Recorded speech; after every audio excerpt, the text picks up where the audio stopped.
Yes. Good morning. I'd like to call the meeting to order. As you know, I'm Toastmaster for the day. And I'd like to start with the Pledge of Allegiance. I pledge allegiance to the flag of the United States of America and to the republic for which it stands, one nation, under God, indivisible, with liberty and justice for all. I had Steve Smith for inspiration, but I don't see him. Oh, geez. Okay, Steve, would you like to inspire us?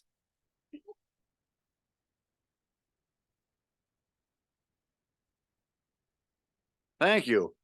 I didn't think I was that easy to overlook. Yeah. Even though most people would just as soon overlook me.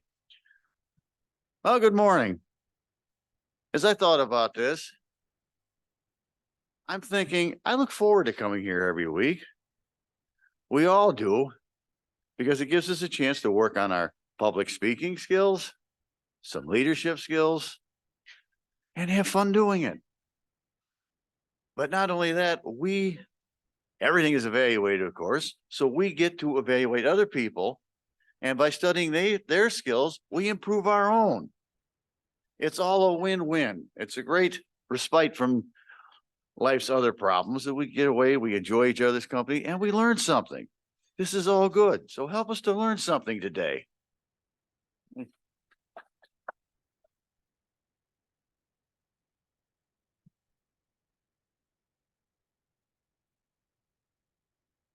Thank you, Steve. My theme today is William Pryor Letchworth. He was born in Brownville, New York, which is near Watertown, on May 16th, 1823. He was the fourth of 8 children.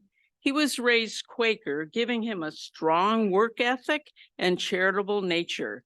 At 15, he was hired as a clerk at Hayden and Holmes Saddlery and Hardware Company. Mike Florio, would you like to tell us about your wordmaster job and give us a word?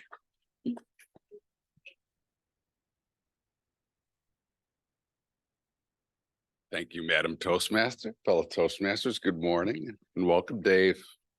Welcome to the big city, like I said, Lockport. Hey, before I start, I love the logo. Yeah. Awesome. Nice job. I think my brother did it, but you know, I won't hold that against Dave.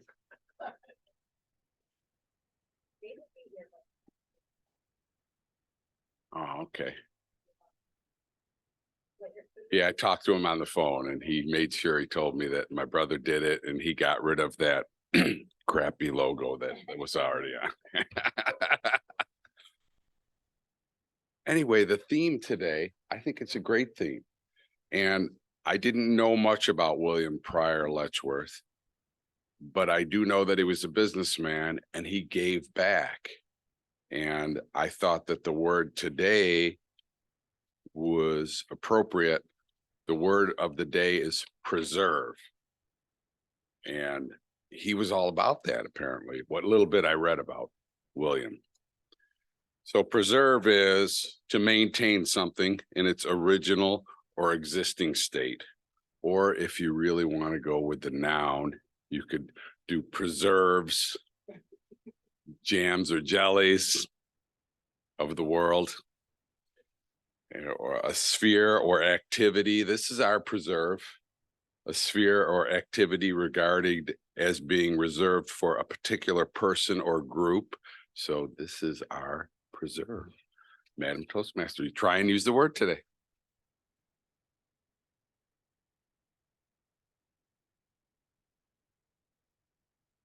And Mark, that's your name.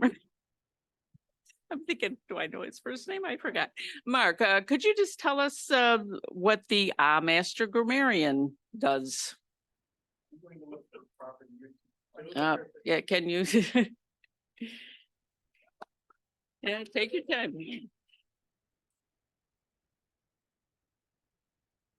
Thank you. So you haven't seen me in a while. I'm Mark Crane, and as grammarian and I'm master, I'll be looking for your use of weasel words to carry over between your thought pattern, proper use of language, and also seeing what kind of flourish you use in using the English language.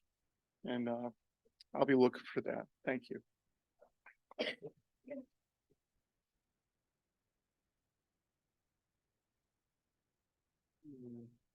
Marty Johnson, do you have a quote?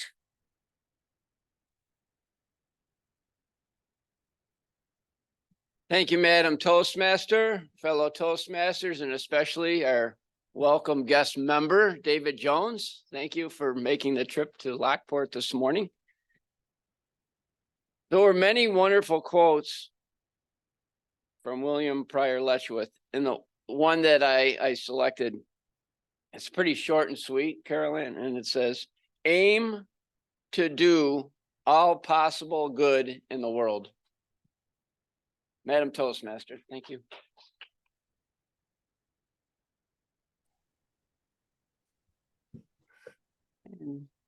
Margot Bittner, would you have a jest for us? I've got a couple for you this morning. Thank you, Madam Toastmaster. When I think of Letchworth, of course, I think of that wonderful park that he has preserved for future generations. So if you ever go camping in Letchworth Park, what did the grizzly bear say when they saw the tourists in their sleeping bags? Sandwiches. Why do trees have so many friends? They branch out. And finally, I had to throw this one in. What do you call a bunch of crows out for camping? Murder with intent. Madam Toastmaster. Thank you. It's nice to see you, Mike Licata. I hope you're recovering. And could you tell us your timer role? Good morning, fellow Toastmasters, Madam Toastmaster, and our guests this morning. Doing okay. I mean, it just takes time to recover as I try to preserve what's left of my ankle. My job this morning will be to time everything. Everything is timed. All the speeches are timed. Table topics is 1.5 to 2 minutes. Speakers are usually 5 to 7 minutes, and our evaluators are usually 2 to 3 minutes. Madam Toastmaster. You? Hey, Phil, I originally had you as quizmaster. You are speaking today. Now, can you double the role, or would someone else like to be quizmaster?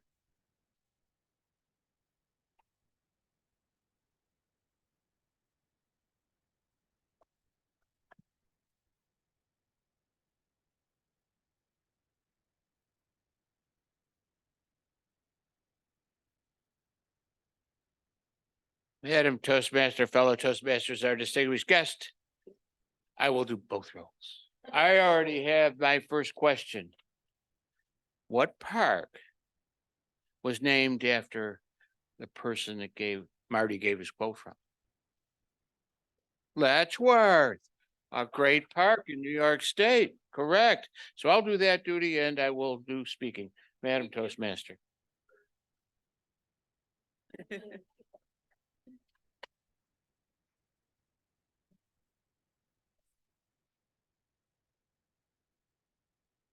At this time, I would like to do a toast. And the toast is to our guest, David Jones, all the way from Carolina.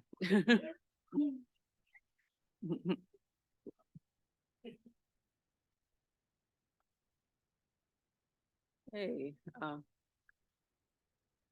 William Pryor Letchworth, at 22, became a clerk at Hayden and Holmes company, or excuse me, at 22, he was a partner in the company Pratt and Letchworth. that was involved in malleable iron. And he retired at 46 and he devoted himself to charitable works. He never did marry. And he was appointed to the New York State Board of Charities.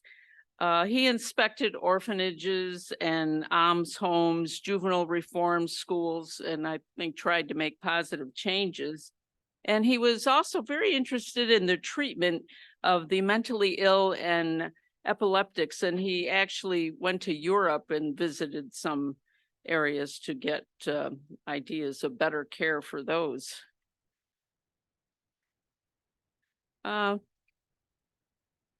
Next is Kate Orr with table topics. Kate.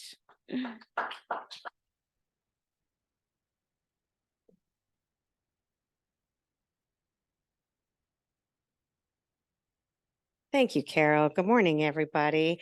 And our honored guest, PQD, I think, from Charlotte. Excellent program quality. Club president from Charlotte, and then an area, some district trio. Keep moving up the ranks. We're so glad to have David back. At the end of the meeting, we'll talk more about our itinerary for the day. And I know a lot of you are excited to join us periodically through our kind of open house day. If you don't have a role today and you know who you are, you will probably be chosen. We'll see how that goes. For today, I love Letchworth. This is a perfect time of year to talk about Letchworth. The foliage is beautiful. David, and maybe some of us in the room didn't know this, it is called the Grand Canyon of the East, and it's a beautiful gorge that has been preserved. Please use the word of the day. If I do call upon you, the word is preserve. It is a beautiful space, and it's the place where the Glen Iris Inn is, and that is where I told my mother I was getting married. In a surprise, and it was a great day. So in any case, but I'd rather, instead of me talking, call upon you to talk and tell us about some Letchworth memories. I'll ask some questions. So we'll start off with Mary, so she can just get it out of the way. She's arguing with me in the corner whether today is the day.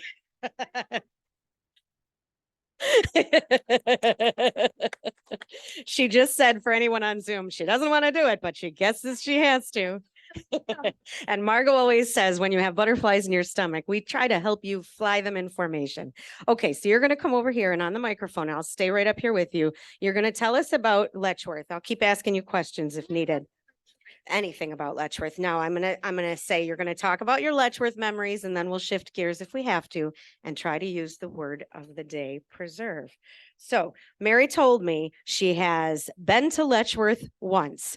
Do you remember anything? How old were you? Mary, we'll start the time now. Mike. I don't remember anything about Letchworth. It was beautiful though.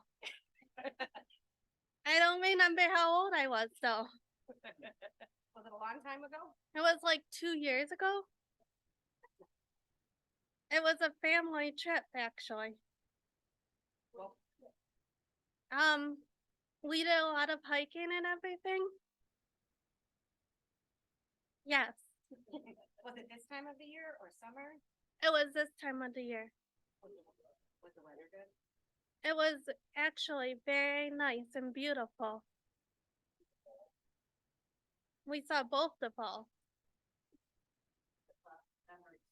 Yeah. Oh, yeah. I have a lot of preserved memories. We're going to keep watching until the light turns green from Mike. Oh, it was a family trip. Which people in your Like for 3 of us. Who was it? Me, my sister, my parents, and her friends. You like hiking? Yes. I go to Allegheny almost all the time. Tell us about Allegheny. Allegheny is really nice. Is it more favorite? It was better than Letchworth. She's throwing down the gauntlet. Better than Letchworth. Why? Because it's more like peaceful. Less people or? My time's done.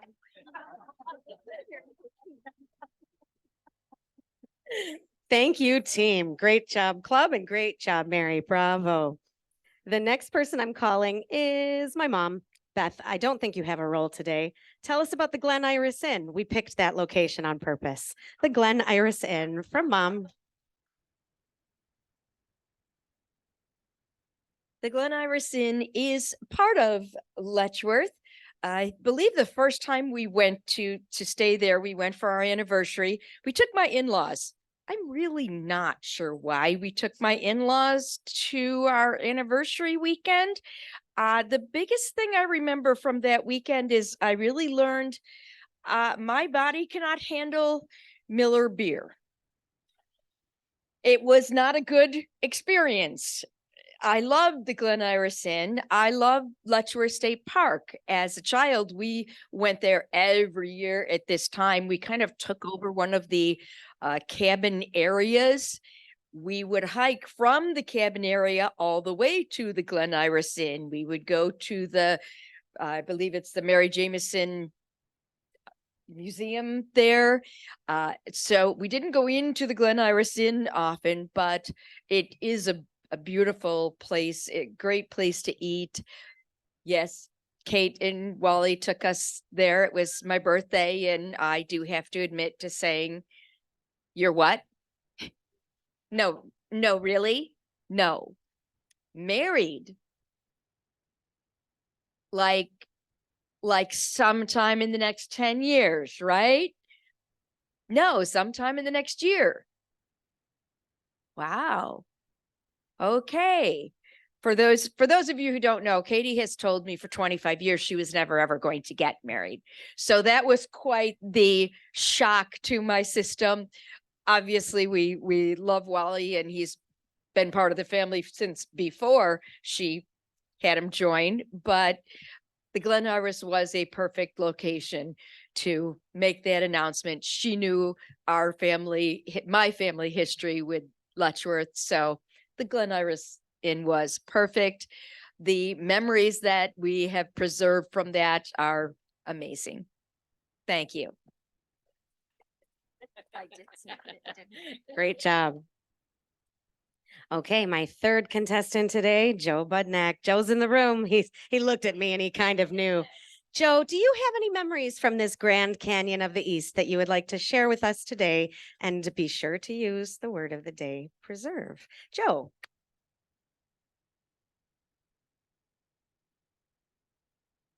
Well, unfortunately, I don't think I've ever been to Letchworth State Park. I've heard I'd like to go because I love nature preserves. I like being out in nature, and I like hiking too.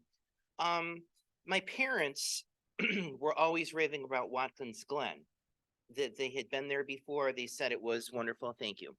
And for the three of us finally went years ago, and it was absolutely stunning. It was breathtaking. Of course, I've always, like I said, always loved nature, always liked being outside and being outside in the wilderness.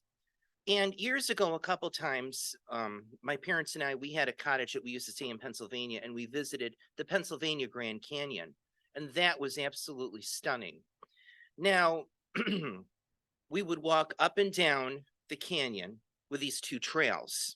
We went there twice. One trail was called the Turkey Trail, and the other was called the Nature Trail. I don't know why, but we went down the Turkey Trail, down the mountain, down the canyon, except maybe it was called that because you had to be a dumb cluck not to realize you had to walk all the way back up the canyon. By the time we had got 3/4 of the way up, all three of us were dying of exhaustion. I'm thinking, this is not fun anymore. This is ridiculous. I think I'm going to collapse. And my mother says, well, it's good exercise, isn't it? Yes, I suppose it is. Now, the second time we went to the canyon, the Grand Canyon, we went down the Nature Trail. Same thing. We thought that this would be better, but it wasn't. Once again, we had to climb all the way back up. And once again, my mother said, well, it's a test of character. It's good exercise. But regardless, the Grand Canyon, if anyone ever gets a chance, the Grand Canyon is absolutely breathtaking. It's stunning and absolutely beautiful to see. And I enjoyed it both times I went. And yes, it was good exercise, I have to say. And I hope to see Letchworth someday because people do rave about it. Thank you. Thank you so much, Joe. And thank you, Len, for adjusting the microphone after Mom and I and Mary. We needed to tilt this back up. All right, Mike Licata on timer. How did our timing go? It looked pretty good. Thank you, madam. Sorry, Table Topics Master. Mary came in at 141. Beth came in at 208. Joe came in at 206. So with the help of the buffer, all three of our contestants qualified for Table Topics. Thank you very much. Bravo. Thank you very much, Mr. Timer. And now our word master's right on deck and ready to give his report too. Madam Table Topics Master, all three of our contestants, Beth, Mary, and Joe, used the word of the day today. And also Margot used the word once, Michael used it, and Kate used it 3 times. Nice. Great job. Thank you, everybody. And with that, all three contestants qualified. Len will put up the Zoom poll for online and we will do the ballots here in person. I just want to say hi to who's online. I want to make sure we're all caught up. We have Margot and Gerald and Eric and Mike Licata and Sylvia. Am I missing anybody? Do we have any more members or guests online? Okay, and here in the room for everybody on Zoom, so you know, we have Steve and Beth and Carol Ann and Tracy and Mary and Joe, Mark Crane and Mark Campos, Phil, David Jones and Marty, Len and myself and Mike Florio. And that's our group today. So back to our Toastmaster of the day, Carol. Thank you.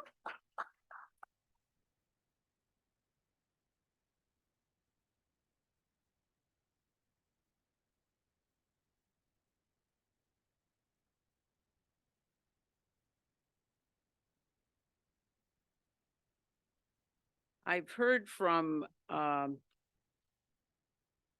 some of you that you have been to Letchworth. I would just like a show of hands as to how many of you have been to Letchworth.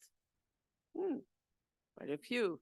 And David Jones, if you're ever up here and have time, especially in the fall, that's a place to go. And in 1859, Letchworth, the man, purchased the land along the Genesee River. He had traveled there once and he just thought it was a beautiful area. And he ended up bequeathing 1,000 acres, but it was to the state to be used to be preserved by the state as a park. And actually he lived at the Glen Iris, and those of you who have been there know what a beautiful area. It's right by the Middle Falls, and I think you can probably just hear that falls all the time. And actually, he died at Glen Iris in December 1st, 1910. But because of him, you people have enjoyed that wonderful state park. Now to the speaking portion. We have speaker number 1 is Phil Russell. He's being evaluated by Eric. And Eric, can you tell us about Phil's speech? I see that Eric is not talking. Okay.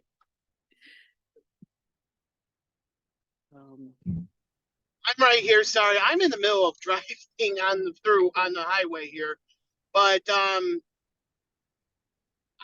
didn't get his information. I was supposed to, but I completely forgot. Is Phil in the room? Yes, he is. Oh, all right. Okay, Eric, we have Tracy will do the evaluation. So, that'll be fine. Okay, thank you. Thank you.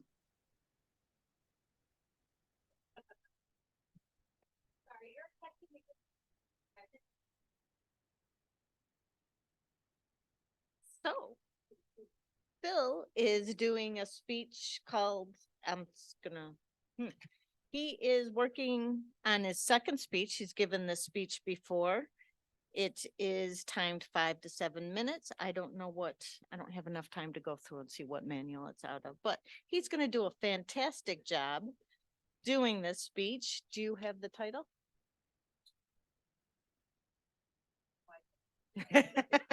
We're so prepared today.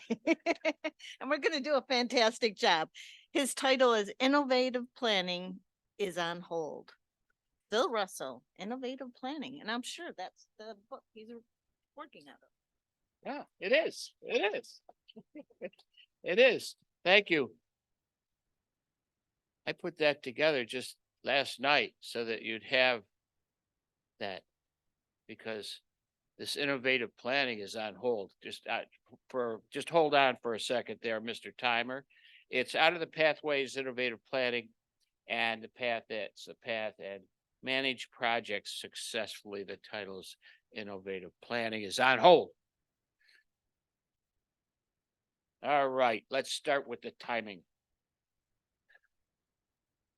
I have to put this on hold, both personally and professionally.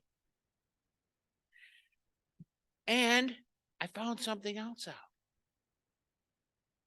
I think Toastmasters International has put innovative planning on the shelf. I read that. I don't know where. I stand corrected if you can. Unbelievable. Unbelievable.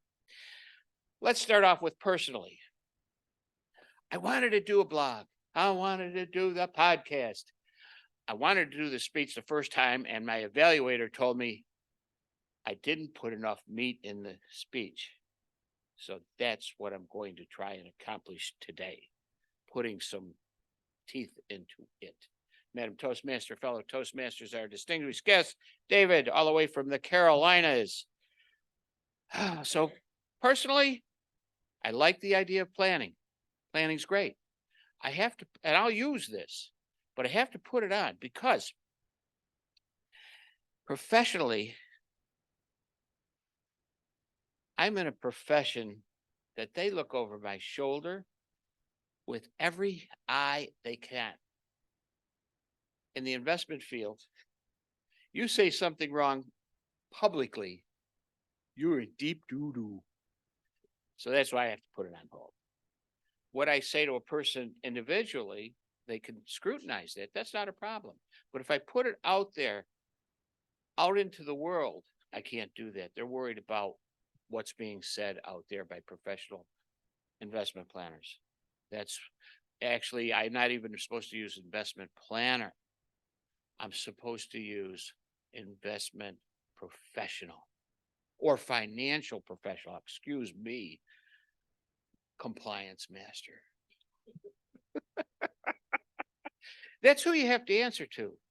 In fact, after I get done here, I have to go and be audited. Fortunately, my OSJ and I have been in the business for a long time. Jim, I respect completely. Jim Turpak, I work with him, and he has to come over and go over and audit everything I do. And that's good. There's nothing wrong with that because we'll sit down.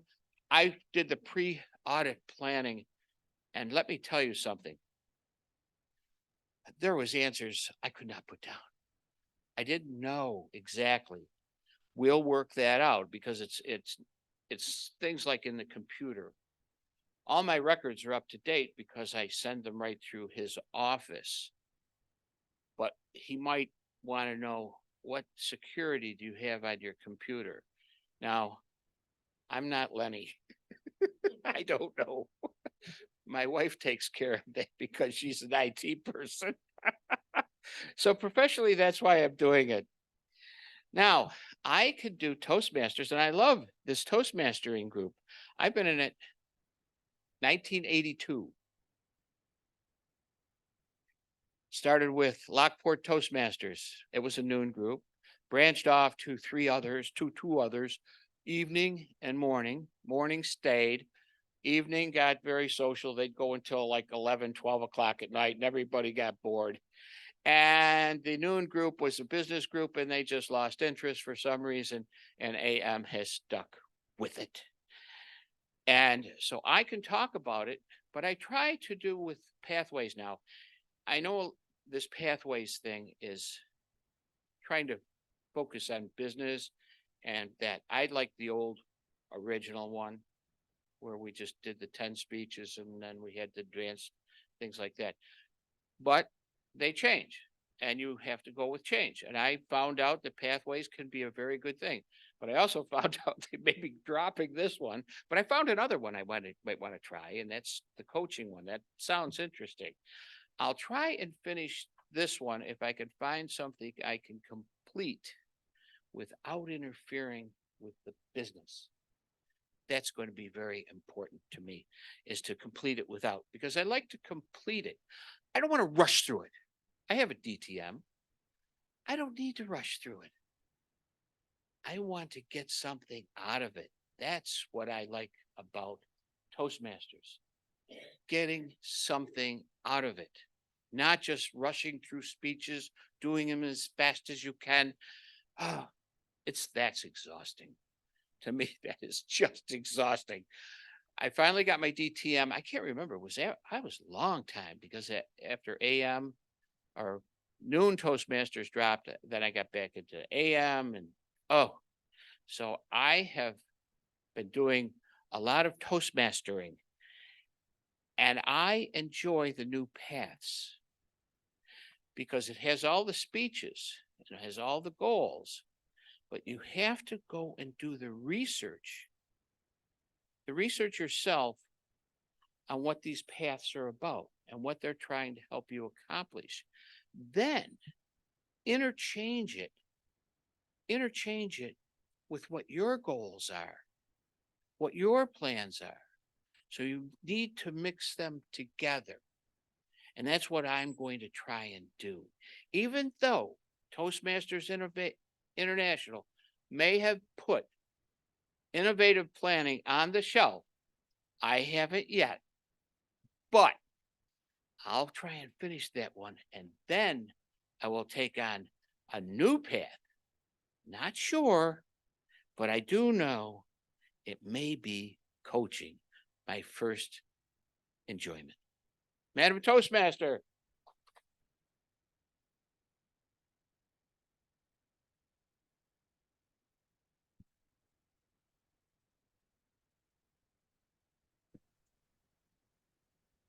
Now we have our speaker number 2, Jackie Kenny, who will be evaluated by Gerald Stevens, who is online today. Can you tell us about her speech? Thank you for this opportunity, Madam Toastmaster. I'm looking forward to evaluating Jackie Kenny today, a veteran Toastmaster, to give me a challenge. She does not make many errors usually. There was nothing posted online in regards to her project, so I don't know her project or her title or her time, but I believe it's 5 to 7 minutes. And maybe the Toastmaster knows a little more about that, and I will try to preserve my time when delivering the evaluation. Madam Toastmaster. Thank you. Jackie's speech today is titled Unprepared, and Mr. Timer, it is a 5 to 7 minute. Jackie.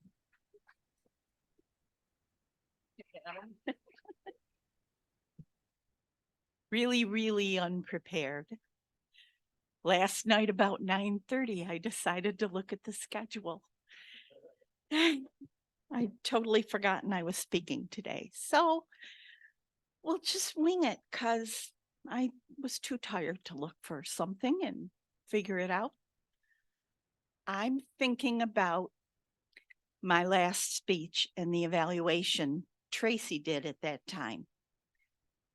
And one of the things she said to me was, maybe pick one part of the speech and go a little deeper. It was a speech about my groups of friends who are very, very important to me. I've tried to always preserve my friendships with old friends like Phil and new friends like some of you. One of the groups I talked about were the HFC girls. I've known them for more than 50 years. Some of us worked together. Some of us just knew each other as they followed along in the office when one left, and the rest of them brought that person into the group to play cards and go out to lunch and have a good time together. And there's one particular person that I've watched grow tremendously over the years. You all know that I work at the Mental Health Association part-time, and one of the groups there is a friendship group. They match someone who volunteers with a person who has a mental health diagnosis to give them a friendship that they might not have otherwise. One of the HFC girls watched the TV show when I did it about that Compere program, and she was very impressed by the possibilities that that presented. Decided she was going to volunteer. And she did that probably 8 or 10 years ago. And I thought, this isn't going to last. She's very flighty. She won't stick with it. When she realizes how much you have to give, she's going to give it up. Boy, was I wrong. And that shows you that you don't always know people by what you see on the surface. Not only did she stick with it, but she's been a friend with the same person for that whole time period. She has pulled her out of hot spots. She's helped her when she's had problems and lifted her up in many ways. And their friendship has become a real, true friendship, not a Lady Bountiful volunteer kind of thing. They're really friends. The husband of the HFC girl developed a very severe neurological problem that was terminal. They told him when he was diagnosed that he would probably only live 6 years from that point. And that's exactly what happened. He died recently. And Nancy has started a foundation in his name because it's a rare disease. It's in the Parkinson's family, but it's worse. It's much worse. And it was awful to watch him deteriorate. But the Compere friend became very much part of that whole process. She would come to the house and stay with him when Nancy had something to do. I can't imagine going through what the family has gone through and also supporting a person with a mental health diagnosis, because the Compere friend has a very serious diagnosis. Not everyone in the program does. Some people have mild anxiety or a social problem that, they need a little support with. But this program encourages so much and brings so much social life to the people in the program. And the volunteer goes right along with that. They have an event at least once a month that includes dinner, maybe a movie, maybe some other kind of activity. This time of year, they might go apple picking. All of us have watched Nancy grow and change and become a huge support and comfort for her compeer friend. And I can't even believe what I have seen in her, the amount of growth, the amount of maturity in this area. It's quite amazing. So Tracy, thank you for the suggestion that I go in depth more. And it made me think a lot about my friends and some of the things they're doing. And I hope all of you have friends like that in your lives. Thank you. Thank you, Madam Toastmaster.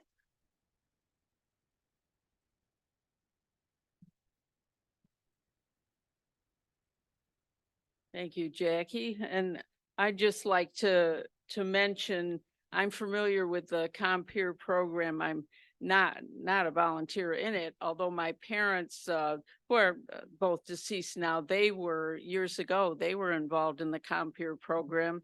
And also my daughter, Tara, helps plan events for the Compeer program because she works for the mental health.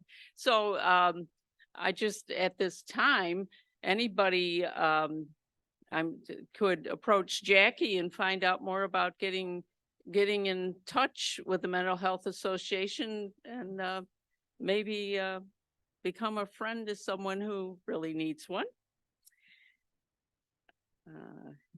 And our third speaker today is Mark Campus, who will be evaluated by Sylvia. And Sylvia, can you tell us about his speech? Yes, I can. Morning, everyone.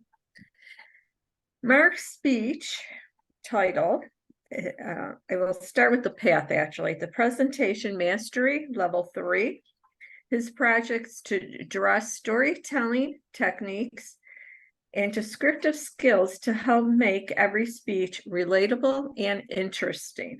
Mark's speeches are very interesting at times. I was hoping he was going to do the camping one or his cottage one, but we'll take this one. His title this morning is My Toastmasters Journey, and the time is 5 to 7 minutes. Mark. Oh, it snuck up on me.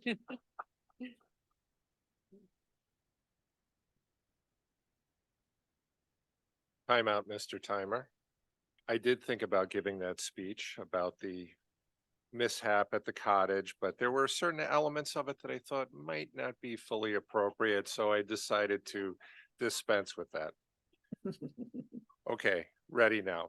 Thank you, Madam Toastmaster, fellow Toastmasters, good morning. I'm not sure how I became aware of this, but very recently I noticed that within a few months, I will reach my 20th anniversary as a Toastmaster in this club.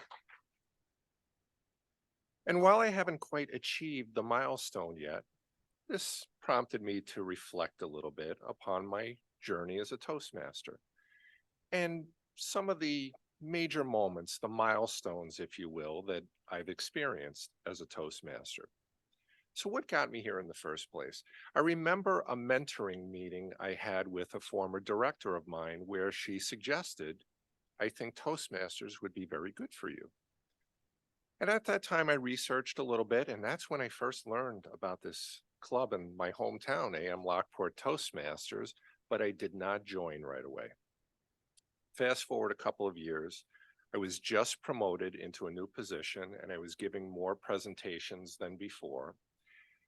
And not that those presentations were train wrecks necessarily, but I came to the realization that I was missing opportunities to really stand out. And there was one moment in particular, I remember it vividly. We were in Boston, maybe a dozen of us around a table. It was my peers and my boss. I didn't even have to get up and stand up and speak to a presentation. I just sat, we all sat at our seats and gave a readout. And I remembered feeling far more nervous than I should feel in that particular setting. And that's when I said, it's time for me to take advantage of this and what Toastmasters has to offer. So I visited AM Lockport, I remember the first meeting vividly. I was drafted for table topics and all that we do to indoctrinate new Toastmasters.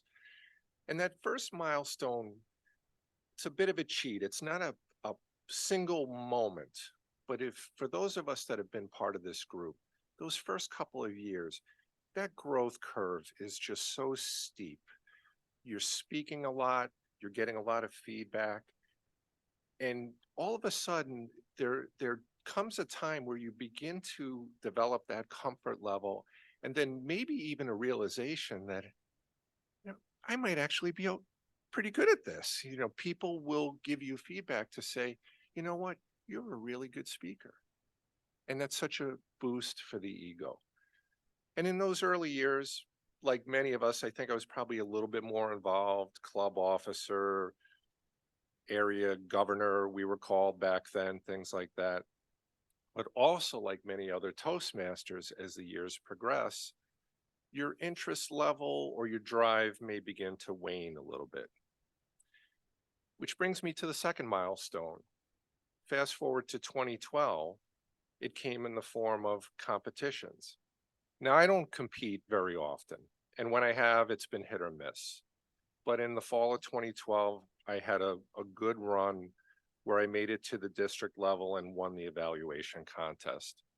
And I bring that up because I just want to share with all of you that I was unprepared for how good that could make me feel and what a boost it was confidence-wise to go up against such talented speakers and be able to win at that level.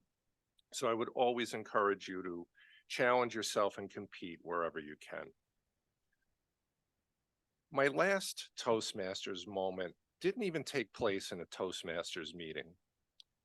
2 years ago, my mother-in-law passed away. And the last 2.5 months of her life, she lived with us in our house under hospice care. We all know this. When you're a Toastmaster, you're asked to do everything. Say grace, give a toast, a few words at a wedding, a few words at a funeral. I knew I would be asked or expected to give a eulogy, and it was my honor to do so. And seeing that it was coming gave me ample opportunity to sketch out the words in my head, what the outline would be, certain words I wanted to use, transitions from this portion to that portion. And I might rehearse them in my mind as I was driving around or things like that. And then the moment arrives. And I remember vividly the night before the funeral, my wife and I having a conversation in our kitchen where we all have these moments of self-doubt, where I expressed, I hope I can meet this moment. I hope I don't let you all down. And she, of course, reassured me, you won't, you'll be fine. But then she asked me, can I read your speech? And I said, no, you can't, because it's not written down anywhere. And she was incredulous at this. Was there an outline? No, it's here and here. She was very surprised by this, but the next day I gave the eulogy and it went well as those things can go, I guess you could say. But what I remember about that is being outside the church later and receiving some compliments from people about the eulogy itself and the job I had done. And certain words resonated with me. A couple of family members, one praised me for a good job and pointed out that I was a Toastmaster. And someone else said, well, obviously it works. So fellow Toastmasters, because it works, I guess you're stuck with me indefinitely because I am not going anywhere. And I would encourage all of you to always maintain your membership and your drive because there is always something to learn and ways to grow and maybe also to help others. Madam Toastmaster.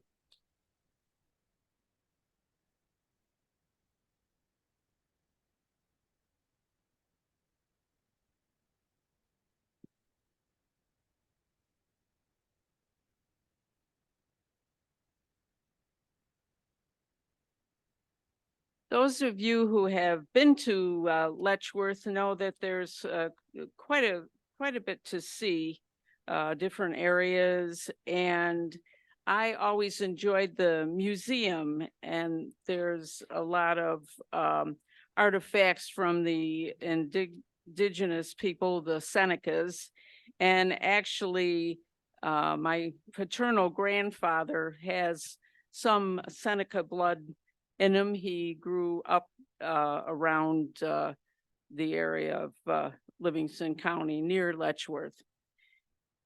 And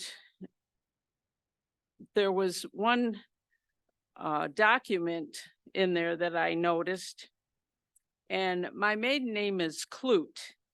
And there was actually, it was a land deal and a will by Mary Jameson. That's another whole story, but she was part of the land. She had been kidnapped by the Senecas and grew up around there and loved that land. And I noticed the signature of this man called Jealous Clute, who was the executor of her will. And his handwriting was a duplicate of my father's.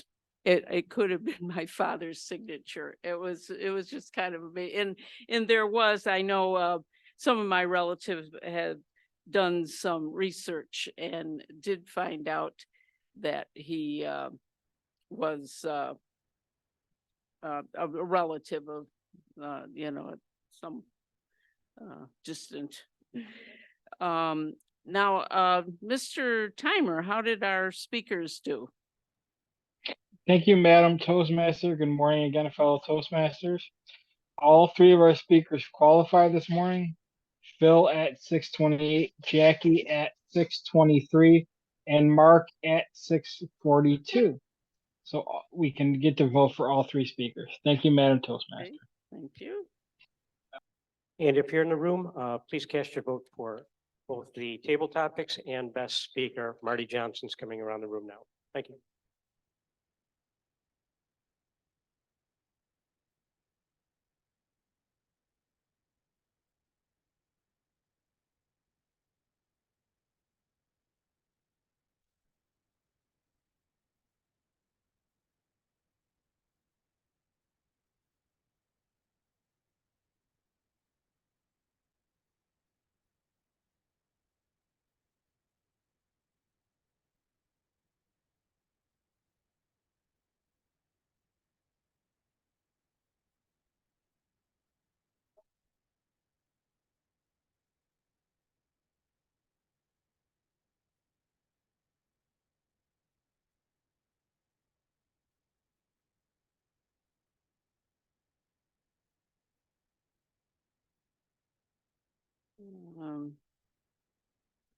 Let's see.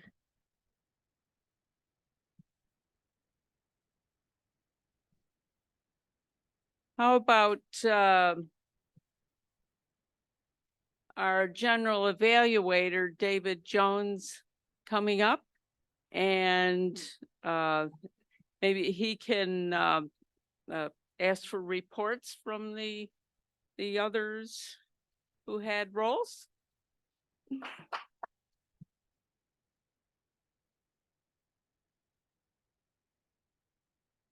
Thank you, Madam Toastmaster. Well, I believe well, I'm just going to explain my role real quick. I'm going to do two things. I'm going to try to preserve the Toastmaster core of evaluations. So I'll be evaluating the evaluators, and then I'm going to evaluate the meeting as a whole. But first, we're going to start with introducing our evaluators. And I believe you replaced Eric, correct? Right. All right, perfect. Morning. Thank you. It's always nice when the general evaluator or the Toastmaster sets it up for you before you come up here. So Phil Russell came to us today and talked to us about innovative planning. And he started his speech giving us a tidbit of news. Innovative planning is going away. It's like, how horrible is that? We're all intrigued now. I'm listening. What's going on with that? So he had a great title when he said that. And we also, I don't know about you guys, but I identified with him when he said, and trying to get through the red tape with New York State and financial planning. I hear you. So he started off, we were all intrigued. We were all listening. And that's what Phil does so well.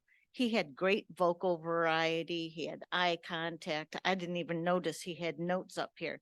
His gestures were great. I think if Dave Licata was here, he'd welcome him into his Italian inner circle.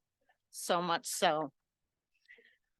So there are a couple of things that I would suggest that he improved on, and that would be the organization of his speech. When he started talking about innovative planning and financial planning, it took me a couple minutes into the speech. Is like, oh, you can't keep them together and they're going away. So I wasn't clear on that until you really got into the speech. I also didn't know what an OSJ is. Using those acronyms, I still don't know what an OSJ is. So you got to remember your audience when you're doing those things. He does a great job. And I got to say, his jovial demeanor, we're all interested. It's like, okay, this is Phil. He does a fantastic job giving us those speeches. I really like that he was talking about where he's going from here. So he's going from innovative planning. One of the other suggestions, innovative planning doesn't have to be about your work. It could be how to build a greenhouse, how to build your shed, so forth, your projects along the beach. So I think you could have maybe not have done it with innovative planning, but you could have done some other thing to keep this going. But he ended up with, I'm going to go into my real love. I'm going to go into the coaching path, which is also something really great. And if you really want to challenge yourself, I think you need to call up Toastmasters International and say, we need to preserve this path. This is a great path. Phil did a great project. Thank you so much. Thank you, Trace. Sorry. Snuck up behind you. All right, and then next up is Gerald Stevens. He's going to do our evaluation. Oh, there he is. I'm looking over here. Thank you, Mr. General Evaluator and visiting member from North Carolina. Thank you, Jackie, for Toastmastering up today, or womanning up is another way to put it, because you could have said, I'm not prepared and I'm gonna just not do it. But you didn't. So I give you credit for that, because many of us would do that. So bravo, round of applause, in my opinion. You decided, with a suggestion from Tracy, to expand a previous speech. Not a bad idea when you're put on the spot, so to speak, as Toastmasters are. And one of the reasons we are in Toastmasters, because this does happen. We get put on a speech to do, somebody didn't make it, somebody's sick, you got to pull it out of your backside in a way and be amazing. And we are prepared to do so, because occasionally we have to do this in Toastmasters. If you're familiar with the material, or if you've told or talked about an individual or topic many times, it is a lot easier to do that. So I have found. But in Toastmasters, we do have to give improvement, even for our Toastmaster mom today. So I have a few suggestions. I would have maybe not even told anybody I was unprepared, because you can pull it off. You could have said, just went up there and winged it. Nobody would have known, because you did a great job. At the end, you did say thank you. I know that's a little bit of a cardinal sin at the club, because we should be thanking you for presenting today. And I definitely thank you for continuing to fulfill the role. Maybe a call for action would have been good, to get involved with the Mental Health Association. That could have been useful as well. I think that would have dovetailed nicely. Other pros, things you did well, you natural gestures, Eye contact was amazing as always. Even had a little vocal variety when you got enthusiastic about your speech. And your flow is pretty good. Only one so. Super impressive for a hip pocket speech. Took me years, literally, to get the guts to do a hip pocket speech, believe it or not. I'd probably say maybe even 15 years. I am 20 years like Mark, so we're pretty similar. So Jackie did it, no problem. I look forward to the next speech on whatever it might be from you, Jackie. Thank you. Thank you, Toastmaster Stevens. Appreciate it. And finally, we have Sylvia, who's online also, evaluating Mark's speech. Sylvia, take it away. Thank you. Good to see you, David. Sorry I'm not there in person, though. Mark, I don't know what to say. You have nailed this speech, this presentation this morning. You had great vocal voice. You paused at the best times, and that drew us in. You achieved everything that you were supposed to do as being interesting and relatable. Can't talk without coffee, sorry. The presentation, you were there, and I'm going to really focus on that. That what I think made your speech, because you used the eye contact really well with the people there and the camera. But I don't know if your speech would have been real effective being on Zoom. I was glad that you were there. The audience around you, I was watching, they were all drawn in. You kept me interested. That's why I can't find anything for you to challenge with this presentation. I really thought it was a great presentation. You told us a story that was meaningful to you and your mother-in-law's eulogy. That's got to be one of the hardest things to do, anyone's eulogy. And a family member, it is heart-tugging. And we got that from you through your presentations with your gestures. I loved it. You really drew me in. Again, as I said, being there, I think was the best thing for that speech. I don't see it going well with Zoom as well, as being there. I know I'm repeating myself 3-4 times because I can't find anything for you to challenge you on. You're a great presenter. You're 20 years there with Toastmasters shows. You have made your goals of DTM, which is great. And I'm seeing more and more DTMs with this club. That's where I want to be eventually. So I am looking forward to the next speech of Mark's, and make it the cabin one. I really like the cottage story. They were funny. Thank you.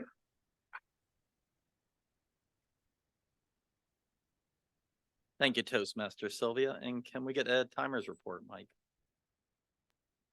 Thank you, David. It's nice to, I'm sorry I miss you in person. I hope you enjoy your experiences today. I'm proud to report that everyone preserved time. Our 3 evaluators. Tracy came in at 2:37.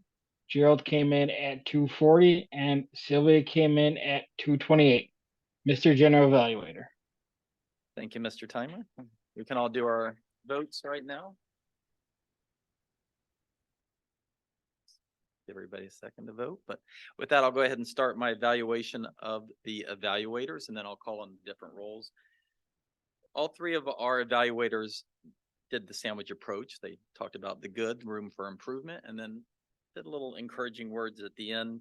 I liked how Tracy acknowledged or let Phil know to know the audience. I agree. The OSG, I didn't know what it was either. I just thought it was Nahum Lockport, so I didn't want to say, I didn't know what that is. So I like that. Gerald also acknowledged that it was an impromptu speech, but it was still a great speech. I have a speaker at my home club in Charlotte. I think he can go all the way international for the speech contest, so we've encouraged him. But he told me that every time he gets feedback, it's always positive. I was like, that, but because you're a great speaker. It's hard to give negatives, just like Sylvia was saying about Mark. It's hard to give a speech. She said his in-person was better than being on Zoom. And of course, in-person is always better than being on Zoom, no matter what you're doing. So enjoyed the 3 evaluators. And my evaluation of the overall meeting, I thought it was great. I mean, the setup is incredible. I thought we had a great setup, but Lynn's done a great job. This whole thing 1 and thing 2. I can understand why it's, does deserve an applause. Why it's hard for anybody else to step in and take over when he's not here. One of my favorite things, obviously, was what Kate did with Mary, is to come up and we all encouraged her to speak, do her first table topics, and everybody's asking her question, keeping her going. I think that was one of the more awesome thing I've seen. And yeah, overall, I'm very happy to be here in person, and you're a great group, and that's why I'm here. So. I do have the Red Ruby. I am a club growth director, Division 37, Region 7. And I would say it's a lot of work. I know Marty went for it this year up here. You might have dodged a bullet. It is a lot of work once you get to this. I literally have more emails from Toastmasters than I do at work. I mean, I think I spend more time with Toastmasters. It's almost every day I'm visiting a club or I am on a Zoom call or something. So it is a lot of work, but it's rewarding. So I really enjoy it. And with that, I'm going to go ahead and call up a couple of our helpers, and I'm going to start with our master, Mark.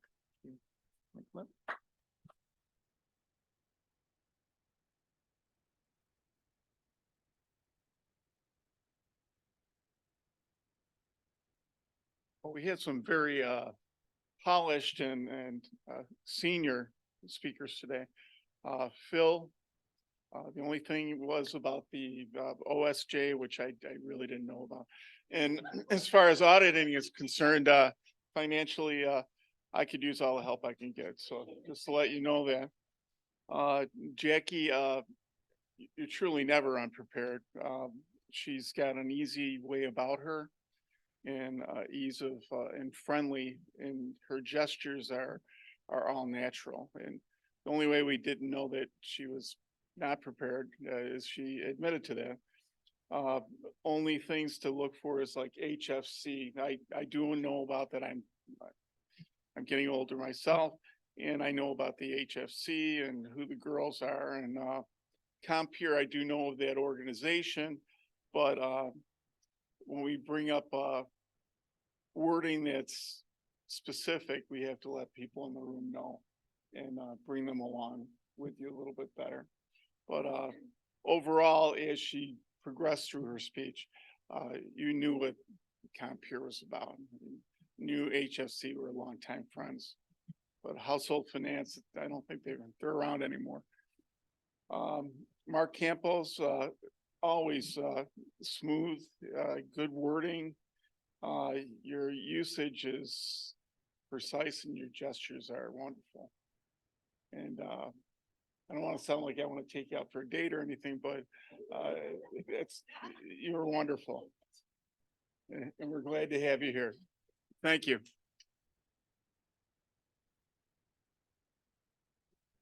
Thank you much. Appreciate it. Also want to acknowledge, since I caught it out of the corner of my eye, the other thing great Lynn does is he brings the banner in from outside, puts it up here. So many clubs I visit do not do Toastmaster branding, which is a no-no, but you guys do it perfectly. So I appreciate you doing that. And we need our word master, Mike. You want to come up and tell us how we did with the word of the day?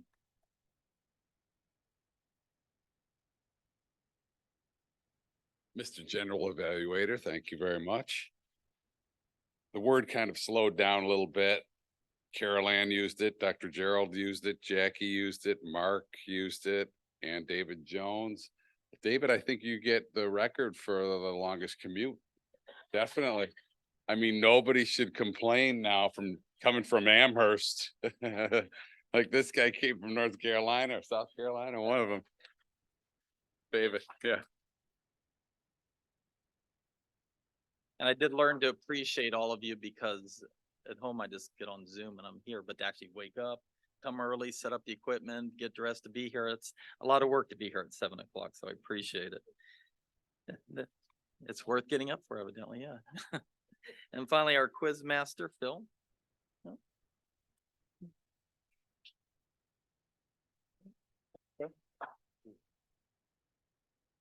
Well, I have, the first question is the question of the day, the week, the month, and the year.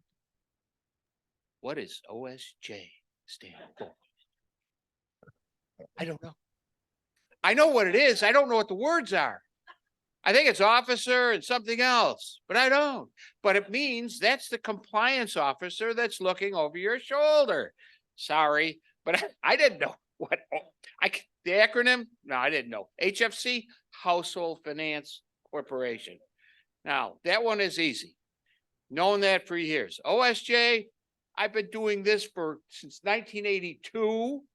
Same as Toastmasters. I still don't know what it stands for. Is it the Office But- of Supervisory Jurisdiction? I guess you did the same thing I did, Gerald. Well, we now have an answer to that. All right, now let's get down to real Toastmastering. What did Mary see at Letchworth? What did Mary see at Letchworth? Two Falls, right? Three Falls.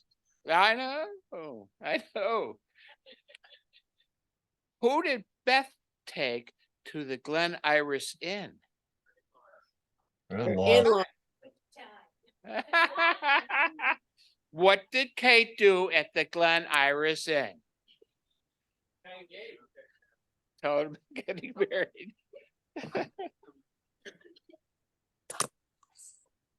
What is Kate's husband's name? Wally. All right. Now, what river goes through Letchworth? All right.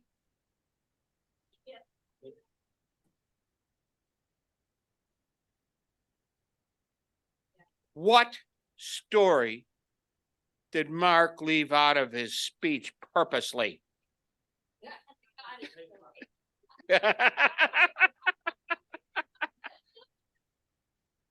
Mr. General Evaluator, welcome to Lockport, a silly group. Thank you, appreciate it. And I see Margot online. I think today my agenda is to go to, all right, perfect. I'm looking forward to it.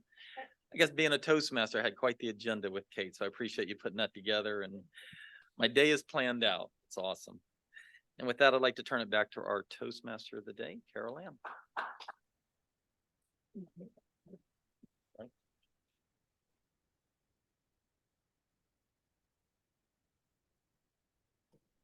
Yeah, I know I kind of jumped the gun a little and had him dealing with the evaluators that I usually would, but we're very pleased to have David Jones in three-dimensional today. And I do hope that you'll be able to come back again another time. Now, do we have any announcements? I know we have an itinerary for David today that most people probably have seen. And yes, Steve.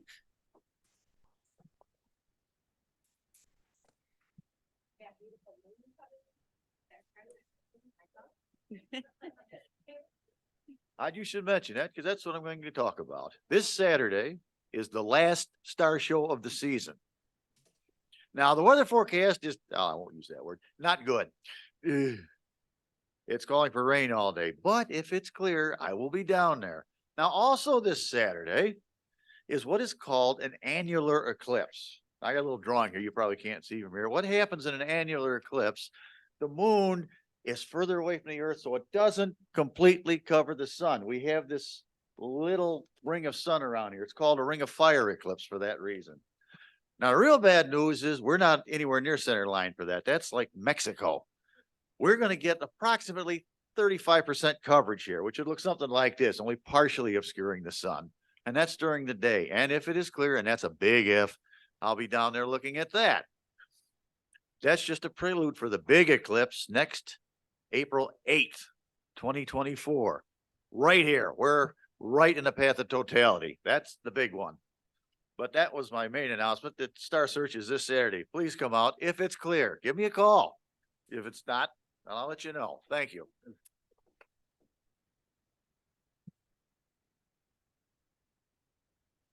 And I just want to mention that I'm sure it already is in your thoughts and prayers, all that violence over in the Holy Land. Let me pray for all those people. Kate, I had you down for adjourning, or would you like to do that? Oh. Oh, no, I didn't get the winners. Oh. Oh, yeah, Dave handed it to me, and for some reason I thought they were his votes. Okay. The winners today, the best evaluator, Tracy Farrell. The best speaker, Mark Campus. And there was a 3-way tie for table topics, Mary, Beth, and Joe. And let's see, do we have the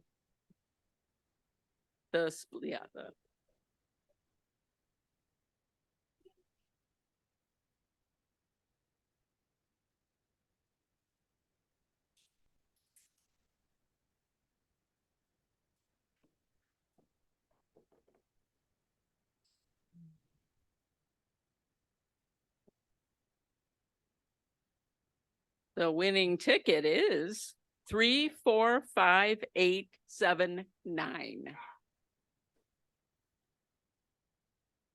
Oh.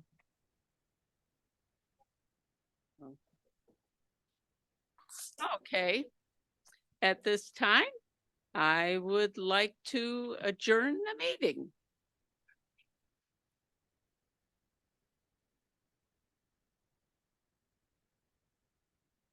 Like I said, I'd share the agenda, but I did put this in our emails finally yesterday, I think, or the day before. Last minute apologies. And it's on Facebook, and I messaged it to some folks, but we'll head over to the Olive Leaf in about a half an hour. We've got to pack up the room, the tables, the chairs. So I appreciate your help with that. And then we'll have breakfast at the Olive Leaf. Then we'll head up to Alcott and Margot. So we'll see Lake Ontario. I don't know if you've ever seen Lake Ontario before. David said he'd seen Niagara Falls. So we're not going there on this trip. This is a AM Lockport focus meeting. So then, or a day itinerary. So after we leave breakfast, we'll head north and see Lake Ontario and visit Margot's Winery right there on the water. And then we'll head back to Lockport when David can give us a tour. And we'll meet at the gazebo right there at the locks. It's a good spot around 2:00. So if anybody wants to do a little bit of a lock tour, grab some coffee at Steamworks, maybe not ice cream, because it's a little chilly out there, but Lake Effect ice cream is good. So we'll show you there too. And then we'll head over to the hockey arena and the penalty box bar by around 4:30. There's not too many hockey arenas down in Charlotte. So we want to show off our beautiful hockey arena for this area. It's beautiful, beautiful facility. And then we'll head to New York Beer Project, NYBP, at around 6:30. And Margot will join us. Some of their cherries is in a beer at New York Beer Project. So we will be toasting many times, I think, together this evening. So thank you all. If you have any questions, just let us know, and have a great Thursday. See you next week. Phil Russell is Toastmaster, I think, next week. Is that correct? He says, did I do a good impression? Okay, Phil will follow up with us for next week. Have a great week, everybody.